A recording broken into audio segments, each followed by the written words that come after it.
Hey guys, Anthony here. I'm going to talk to you about your My First Pull-Up progression, okay?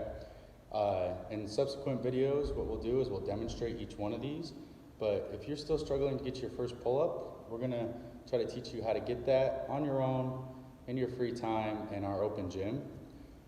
What I'd like you to do is follow this prescription 3 times per week. 10 consecutive reps means you mastered it and can move on to the next level. Or 30 seconds for each of the holds means that you've mastered that one, you can move on. Try not to move on to the next level until you've completed the level prior to it. All these, my first pull-up, my first ring dip, my first handstand push-up, my first toes to bar, my first muscle-up are going to be strict movements. The only reason we kip in a WOD is to get more reps. We're not going to cheat the reps. We want our shoulders strong enough to be able to kip. And so let's master the strict movement first, and then we'll move on to the kipping or butterfly motion.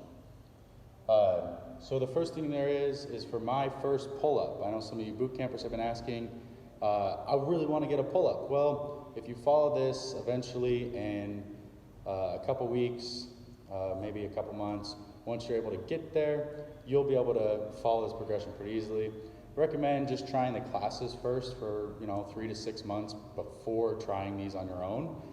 Get familiar, get used to it, get used to the volume, get used to being able to move your body again.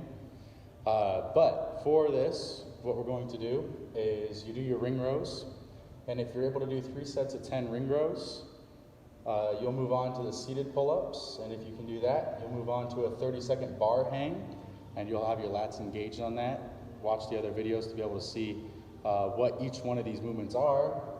After the bar hangs, if you can do 3 sets of 30 seconds, you would move on to the chest to bar hang with the band, and that's for 30 seconds. If you can do 3 sets of 30 seconds, then you can try to get lower and lower in the bands, and then if you can get down to the smallest band, you can try it without a band. And if you get to 30 seconds chest to bar hang with no band. Once you're able to do that, you'll do the jumping chest to bars with a 5-second negative, and then you'll do chest to bar negatives with a band. Again, you start with the thickest band, and if you're able to move down to the thinnest band, then you can take away the bands and start with no bands and see if you can move on to the chest to bar negatives.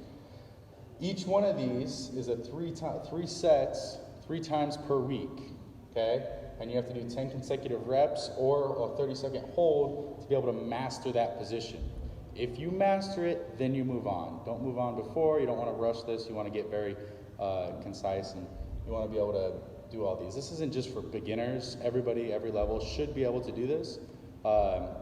Even myself and Lauren and John and Julie and Brent, Jathan, everybody would benefit from moving through these, just to reinforce the basics, the skills, good foundations.